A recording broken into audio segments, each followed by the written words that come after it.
ನಮಸ್ತೆ. ಬೆಳಕು ನಕ್ಷತ್ರ ವ್ಲಾಗ್ಗೆ ಸ್ವಾಗತ. ನೀವೇನಾದರೂ ನನ್ನ ಚಾನಲ್ಗೆ ಹೊಸಬ್ರಾಗಿದ್ದರೆ ಸಬ್ಸ್ಕ್ರೈಬ್ ಮಾಡಿಕೊಂಡು ವೀಡಿಯೋಸ್ನ ನೋಡಿ. ಸಬ್ಸ್ಕ್ರೈಬ್ ಆಗಿರೋರು ಸುಧಾ ವೀಡಿಯೋಸ್ನ ನೋಡಿ. ಮತ್ತು ಈ ರೆಸಿಪಿ ಏನಾದರೂ ಇಷ್ಟ ಆದರೆ ಫ್ರೆಂಡ್ ಆ್ಯಂಡ್ ಫ್ಯಾಮಿಲಿಗೆ ಶೇರ್ ಮಾಡಿ. ಅಲ್ಲೇ ಪಕ್ಕದಲ್ಲಿರೋ ಬೆಲ್ ಬಟನ್ನ ಪ್ರೆಸ್ ಮಾಡಿ ಮತ್ತು ಲೈಕ್ ಕೊಡಿ, ಕಮೆಂಟ್ ಮಾಡಿ. ನಾನಿವತ್ತಿನ ದಿನ ಬೆಂಡೆಕಾಯಿ ಪಲ್ಯ ಹೇಗೆ ಮಾಡೋದು ಅನ್ನೋದನ್ನು ನಾನು ನಿಮ್ಮ ಜೊತೆ ಶೇರ್ ಮಾಡ್ತಾ ಇದ್ದೀನಿ. ಇದು ಬೆಂಡೆಕಾಯಿ ಸಾಂಬಾರು ಮಾಡ್ತಾರೆ, ಪಲ್ಯ, ಗ್ರೇವಿ, ಚಿಪ್ಸು, ನಾನಾ ಥರವಾಗಿಯೂ ಮಾಡ್ತಾರೆ. ಒಂದೊಂದು ಕಡೆ ಒಂದೊಂದು ರೀತಿ ಮಾಡ್ತಾರೆ. ನಾನು ಇಲ್ಲಿ ಬೆಂಡೆಕಾಯಿ ಪಲ್ಯ ಹೇಗೆ ಮಾಡೋದು ಅನ್ನೋದನ್ನು ನೋಡ್ಕೊಂಡು ಬರೋಣ. ಇದಕ್ಕೆ ಬೇಕಾಗಿರೋ ಸಾಮಗ್ರಿಗಳು ಈ ರೀತಿ ಇಟ್ಕೊಂಡಿದ್ದೀನಿ. ಬೆಂಡೆಕಾಯಿನ ತೊಳೆದ್ಬಿಟ್ಟು ನೀಟಾಗಿ ಒಂದು ಬಟ್ಟೆ ತೊಗೊಂಡು ಒರೆಸಿ ಕಟ್ ಮಾಡಿ ಇಟ್ಕೊಂಡಿದ್ದೀನಿ. ನಂತರ ಒಂದು ಬಟ್ಲಷ್ಟು ಟೊಮೊಟೊ, ಒಂದು ಬಟ್ಲು ಈರುಳ್ಳಿ, ನಂತರ ಹುಣಸೆಹಣ್ಣು. ಇದಕ್ಕೆ ಬೆಂಡೆಕಾಯಿಗೆ ಆದಷ್ಟು ಹುಳಿ ಬಿಟ್ರೇ ತುಂಬ ಟೇಸ್ಟ್ ಚೆನ್ನಾಗಿರುತ್ತೆ ಅಂತ ಅನ್ಬೋದು. ಹುಣಸೆಹಣ್ಣನ್ನ ನೆನೆಸಿಟ್ಕೊಂಡಿದ್ದೀನಿ. ಒಂದು ಸ್ವಲ್ಪ ಆದರೆ ಸಾಕಾಗುತ್ತೆ, ಯಾಕಂದರೆ ನಾನು ಹುಳಿ ಟೊಮೊಟೊ ತೊಗೊಂಡಿದ್ದೀನಲ್ಲ, ಹಾಗಾಗಿ. ಆನಂತರ ಮೊದಲನೇದಾಗಿ ನಾನಿಲ್ಲಿ ಬೆಂಡೆಕಾಯಿನ ಹುರ್ಕೋಬೇಕಾಗುತ್ತೆ. ಯಾಕಂದರೆ ಲೋಳೆ ಥರ ಇರೋದ್ರಿಂದ ಹುರ್ದು ಮಾಡೋದು ತುಂಬಾ ಒಳ್ಳೆಯದು ಅಂತ ಅನ್ಬೋದು. ಮೊದಲನೇದಾಗಿ ಗ್ಯಾಸ್ ಆನ್ ಮಾಡ್ಕೊತಾ ಇದ್ದೀನಿ. ಗ್ಯಾಸ್ ಆನ್ ಮಾಡಿಕೊಂಡು ಒಂದು ದಪ್ಪ ತಳ ಇರೋ ಪಾತ್ರೆ ಇಟ್ಕೋಬೇಕಾಗುತ್ತೆ. ನಾನಿಲ್ಲಿ ಬಾಣಲಿ ಇಟ್ಕೊಂಡಿದ್ದೀನಿ.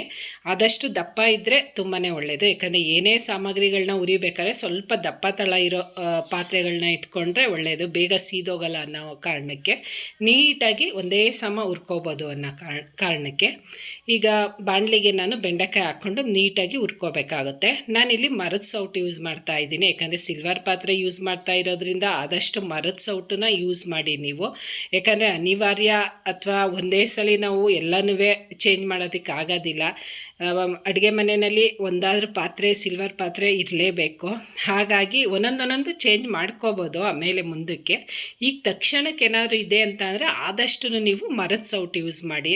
ಯಾಕಂದರೆ ಈ ಉರಿಬೇಕಾದ್ರೆಲ್ಲ ಆ ಸಿಲ್ವರ ಪೀಸ್ಗಳು ನಮ್ಮ ಬಾಡಿಗೆ ಹೋದರೆ ಅಷ್ಟು ಒಳ್ಳೆಯದಲ್ಲ ಅಂತ ಅಂತಾರೆ. ಏಜ್ ಆಗ್ತಾ ಆಗ್ತಾ ಮೂಳೆ ಸವಿಯೋದು ಅಥವಾ ಮೂಳೆ ನೋವು ಬರೋದು, ಆ ರೀತಿ ಸಮಸ್ಯೆಗಳಾಗುತ್ತಂತೆ.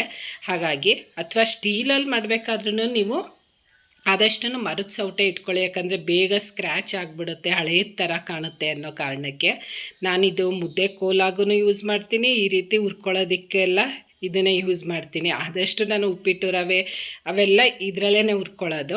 ಆನಂತರ ಒಂದು ಸೈಡು ಎತ್ತಿಟ್ಕೋಬೇಕಾಗುತ್ತೆ. ಬೆಂಡೆಕಾಯಿ ಪೂರ್ತಿಯಾಗಿ ನೀಟಾಗಿ ಹುರ್ಕೊಂಡಿದ್ದಾಗಿದೆ. ನಂತರ ಈಗ ಇನ್ನೊಂದು ಬಾಣಲಿ ಇಟ್ಕೊಂಡು ನಾನು ಆ ಬಾಣಲಿಗೆ ಆದಷ್ಟು ಸ್ವಲ್ಪ ಒಂದು ಸ್ಪೂನಷ್ಟು ಎಣ್ಣೆ ಹಾಕ್ಕೊಂಡ್ರೆ ಸಾಕಾಗುತ್ತೆ. ಆ ಎಣ್ಣೆ ಕಾದ ನಂತರ ನಾನಿಲ್ಲಿ ಅರ್ಧ ಸ್ಪೂನ್ ಅಷ್ಟು ಸಾಸಿವೆ ಹಾಕ್ಕೋತಾ ಇದ್ದೀನಿ. ನಂತರ 2-3 ಒಣಮೆಣ್ಸಿನ್ಕಾಯಿ, ನಂತರ ಕರಿಬೇವು, ಇಷ್ಟನ್ನು ಹಾಕ್ಕೊಂಡು ಅದು ಸಿಡಿಯೋವರೆಗೂ ಕಾಯಬೇಕಾಗುತ್ತೆ, ಅಥವಾ ಲೈಟಾಗಿ ಸ್ವಲ್ಪ ಹುರ್ಕೊಂಡ್ರೂ ನಡೆಯುತ್ತೆ. ಒಟ್ಟಿನಲ್ಲಿ ಹುರ್ಕೊಂಡಿದ್ದ ನಂತರ ಈಗ ನಾನಿಲ್ಲಿ ಕಟ್ ಮಾಡಿ ಇಟ್ಕೊಂಡಿದ್ವಲ್ಲ ನಾವು ಈರುಳ್ಳಿನ, ಆ ಈರುಳ್ಳಿನ ಹಾಕ್ಕೋತಾ ಇದ್ದೀನಿ. ಈರುಳ್ಳಿ ಹಾಕ್ಕೊಂಡು ಅದೊಂದು ಸ್ವಲ್ಪ ಲೈಟಾಗಿ ಗೋಲ್ಡನ್ ಕಲರ್ ಬರೋವರೆಗೂ ಹುರ್ಕೋಬೇಕಾಗುತ್ತೆ. ಆದಷ್ಟು ಬೆಂಡೆಕಾಯಿನ ಹುರಿದ್ಬಿಟ್ಟು ಮಾಡೋದ್ರಿಂದ ಅಂಟೆಲ್ಲ ಹೋಗುತ್ತೆ ಅನ್ನೋ ಕಾರಣಕ್ಕೆ ಸ್ಟಾರ್ಟಿಂಗ್ ಹುರಿದ್ಬಿಟ್ಟು ಮಾಡ್ತೀವಿ ನಾವು, ಸಾಂಬಾರಿಗೆ ಆಗಲಿ ಪಲ್ಯಕ್ಕೆ ಆಗಲಿ. ಆನಂತರ ಈಗ ಈರುಳ್ಳಿನ ಹುರ್ಕೋತಾ ಇದ್ದೀವಿ. ಹುರ್ಕೊಂಡಿದ ನಂತರ ಸ್ವಲ್ಪ ಈ ಈರುಳ್ಳಿ ಎಲ್ಲ ಸಾಫ್ಟ್ ಆಗಲಿ ಅನ್ನೋ ಕಾರಣಕ್ಕೆ ಒಂದು ಅರ್ಧ ಸ್ಪೂನಷ್ಟು ಉಪ್ಪು ಹಾಕ್ಕೋತಾ ಇದ್ದೀನಿ. ಉಪ್ಪು ಹಾಕ್ಕೊಂಡಿದ್ದ ನಂತರ ಇಲ್ಲಿ ನಾನು ನೀಟಾಗಿ ಮಿಕ್ಸ್ ಮಾಡ್ಕೊತೀನಿ ಮತ್ತೊಂದು ಸಲ. ಈಗ ನೋಡಿ ಎಲ್ಲ ಲೈಟಾಗಿ ಗೋಲ್ಡನ್ ಕಲರ್ ಬಂದಾಗಿದೆ. ಈಗ ನಾನು ನೀಟಾಗಿ ಎಲ್ಲ ಹುರ್ಕೊಂಡಿದ್ದ ನಂತರ ಇಲ್ಲಿ ನಾನು ಟೊಮೊಟೊ ಹಾಕ್ತಾಯಿದ್ದೀನಿ. 1 ಕಪ್ಪು ಟೊಮೊಟೊ ಹಾಕೋತೆ. 1 ಕಪ್ ಈರುಳ್ಳಿ ತೊಗೊಂಡ್ರೆ 1 ಕಪ್ಪು ಟೊಮೊಟೊ ತೊಗೊಂಡಿದ್ದೀನಿ ನಾನು. ಅದು ಸ್ವಲ್ಪ ಹುಳಿ ಇರೋ ಟೊಮೊಟೊ ತೊಗೊಂಡ್ರಂತೂ ತುಂಬಾ ಚೆನ್ನಾಗಿರುತ್ತೆ ಅಂತ ಅನ್ಬೋದು ಟೇಸ್ಟು. ಆ ಟೊಮೊಟೊ ಎಲ್ಲ ಸಾಫ್ಟ್ ಆಗೋವರೆಗೂ ಹುರ್ಕೋಬೇಕಾಗುತ್ತೆ. ಎಲ್ಲ ನೀಟಾಗಿ ಹುರ್ಕೊಂಡಿದ್ದ ನಂತರ ನಾವಿಲ್ಲಿ ನಾನು ಒಂದು 2-2.5 ಸ್ಪೂನಷ್ಟು ಬೇಳೆ ಸಾಂಬಾರು ಪೌಡರ್ ಯೂಸ್ ಮಾಡ್ತಾ ಇದ್ದೀನಿ. ನಿಮ್ಮ ಮನೆಯಲ್ಲಿ ಬೇಳೆ ಸಾಂಬಾರು ಪೌಡರ್ ಇಲ್ಲ ಅಂತ ಅಂದರೆ ಅಚ್ಕಾರದ ಪೌಡರ್ ಯೂಸ್ ಮಾಡ್ಬೋದು. ನಂತರ ನಾನು ಅಚ್ಕಾರದ ಪೌಡರನ್ನು ಹಾಕೋದಿಲ್ಲ ಅಂತ ಅಂದರೆ ಹಸಿಮೆಣ್ಸಿನ್ಕಾಯಿ ಇರುತ್ತಲ್ಲ, ಹಸಿಮೆಣ್ಸಿನ್ಕಾಯಿನೂ ಹಾಕ್ಕೊಳ್ಳಿ, ಖಾರಕ್ಕೆ ತುಂಬಾ ಚೆನ್ನಾಗಿರುತ್ತೆ ಅಂತ ಅನ್ಬೋದು. ಆನಂತರ ಈಗ ನಾನಿಲ್ಲಿ ನೀಟಾಗಿ ಹುರ್ಕೋತಾ ಇದ್ದೀನಿ. ಹುರ್ಕೊಂಡು ಅಂದರೆ ಆದಷ್ಟು ಸ್ವಲ್ಪ ಗ್ಯಾಸು ಸಿಮ್ಮಲ್ಲಿದ್ರೇ ಒಳ್ಳೆಯದು, ಯಾಕಂದರೆ ಖಾರದ ಪುಡಿ ಹಾಕಿದಾಗ ಬೇಗನೆ ಸೀದೋಗ್ಬಿಡುತ್ತೆ. ಹಾಗಾಗಿ ಆನಂತರ ಈಗ ನಾನಿಲ್ಲಿ 1.5 ಲೋಟದಷ್ಟು ನೀರು ಹಾಕ್ಕೋತಾ ಇದ್ದೀನಿ. ನೀರು ಹಾಕ್ಕೊಂಡು, ಕೆಲವರು ನೀರು ಹಾಕ್ತೇನೂ ಮಾಡ್ತಾರೆ.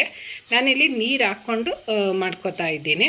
ನೀರು ಹಾಕಿದ ನಂತರ ಅದು ಕುದಿ ಬರೋವರೆಗೂ ಕಾಯಬೇಕಾಗುತ್ತೆ.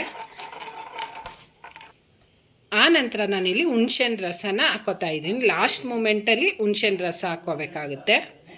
ಹುಣ್ಸೆಹಣ್ಣು ರಸ ಹಾಕಿದ ನಂತರ ನಾನಿಲ್ಲಿ ಕುದಿ ಬರೋವರೆಗೂ ಕಾಯಬೇಕಾಗುತ್ತೆ. ನಂತರ ಈಗ ಉಪ್ಪು ಖಾರ ಎಲ್ಲ ಕರೆಕ್ಟಾಗಿದೆಯಾ ಅಂತ ನೋಡಿಕೊಂಡು ನಾನು ಇನ್ನೊಂದು ಸ್ವಲ್ಪ ಉಪ್ಪು ಹಾಕ್ಕೋತಾ ಇದ್ದೀನಿ. ಯಾಕಂದರೆ ಆವಾಗ ಈರುಳ್ಳಿಗೆ ಒಂದು ಅರ್ಧ ಸ್ಪೂನಷ್ಟು ಉಪ್ಪು ಹಾಕ್ಕೊಂಡಿದ್ದು, ಈಗ ಇನ್ನೊಂದು ಸ್ವಲ್ಪ ಉಪ್ಪು ಹಾಕ್ಕೋತಾ ಇದ್ದೀನಿ. ಅದು ಕುದಿ ಬಂದ ಮೇಲೆ ನಾನಿಲ್ಲಿ ಬೆಂಡೆಕಾಯಿನ ಆ್ಯಡ್ ಮಾಡ್ಕೋತಾ ಇದ್ದೀನಿ.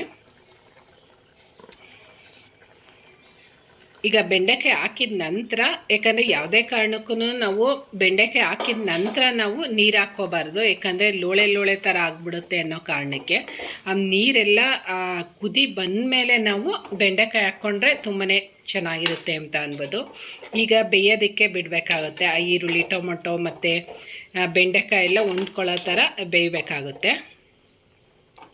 ಈಗೆಲ್ಲ ನೀಟಾಗಿ ಬೇಯೋದಕ್ಕೆ ಬಿಟ್ಬಿಟ್ಟು ನಾವು ಒಂದು ಲಿಡ್ಡು ಕ್ಲೋಸ್ ಮಾಡಿ ಇಡ್ತಾ ಇದ್ದೀನಿ. ಆನಂತರ ನೋಡಿ, ಈಗ ನೀರೂ ಎಲ್ಲ ಚೆನ್ನಾಗಿ ಸುಂಡಿದೆ, ಚೆನ್ನಾಗಿ ಬೆಂದಿದೆ. ಈಗ ನೀಟಾಗೆಲ್ಲ ಇನ್ನೊಂದು ಸಲ ಮಿಕ್ಸ್ ಮಾಡ್ಕೋಬೇಕಾಗುತ್ತೆ. ಈಗ ಬೆಂಡೆಕಾಯಿ ಪಲ್ಯ ರೆಡಿ ಆಗುತ್ತೆ. ಇದು ಚಪಾತಿಗೆ, ದೋಸೆಗೆ ಮತ್ತು ಬಿಸಿ ಅನ್ನಕ್ಕೂ ತುಂಬ ಚೆನ್ನಾಗಿರುತ್ತೆ. ಆದರೆ ಚಪಾತಿ ದೋಸೆಗಂತೂ ತುಂಬಾ ಚೆನ್ನಾಗಿರುತ್ತೆ ಅಂತ ಅನ್ಬೋದು. ನೀವು ಮನೆಯಲ್ಲಿ ಟ್ರೈ ಮಾಡಿ ಹೇಗಿತ್ತು ಅಂತ ಕಮೆಂಟ್ ಬಾಕ್ಸಲ್ಲಿ ತಿಳಿಸಿ. ಅಥವಾ ನಿಮ್ಮ ಮನೆ ಕಡೆ, ನಿಮ್ಮೂರುಗಳಲ್ಲಿ ಯಾವ ರೀತಿ ಬೆಂಡೆಕಾಯಿ ಹುಳಿ ಮಾಡ್ತೀರಾ, ಬೆಂಡೆಕಾಯಿ ಪಲ್ಯ ಮಾಡ್ತೀರಾ ಅನ್ನೋದನ್ನು ತಿಳಿಸಿ. ಮತ್ತು ನಿಮ್ಮ ಸಪೋರ್ಟ್ ಯಾವಾಗಲೂ ಹೀಗೆ ಇರಲಿ. ನೀವೇನಾದರೂ ನನ್ನ ಚಾನಲ್ಗೆ ಹೊಸಬ್ರಾಗಿದ್ದರೆ ಸಬ್ಸ್ಕ್ರೈಬ್ ಮಾಡಿಕೊಂಡು ವೀಡಿಯೋಸ್ನ ನೋಡಿ. ಸಬ್ಸ್ಕ್ರೈಬ್ ಆಗಿರೋರು ಸುಧಾ ವೀಡಿಯೋಸ್ನ ನೋಡಿ. ಈ ರೆಸಿಪಿ ಏನಾದರೂ ಇಷ್ಟ ಆದರೆ ಆದಷ್ಟು ಫ್ರೆಂಡ್ ಆ್ಯಂಡ್ ಫ್ಯಾಮಿಲಿಗೆ ಶೇರ್ ಮಾಡಿ. ಮತ್ತು ನಿಮ್ಮ ಸಪೋರ್ಟ್ ಯಾವಾಗಲೂ ಹೀಗೆ ಇರಲಿ ಅಂತ ಕೇಳ್ಕೊತೀನಿ. ಮತ್ತು ನೆಕ್ಸ್ಟು ವೀಡಿಯೋದಲ್ಲಿ ನೆಕ್ಸ್ಟು ರೆಸಿಪಿ ಜೊತೆ ಸಿಗೋಣ. Thank you.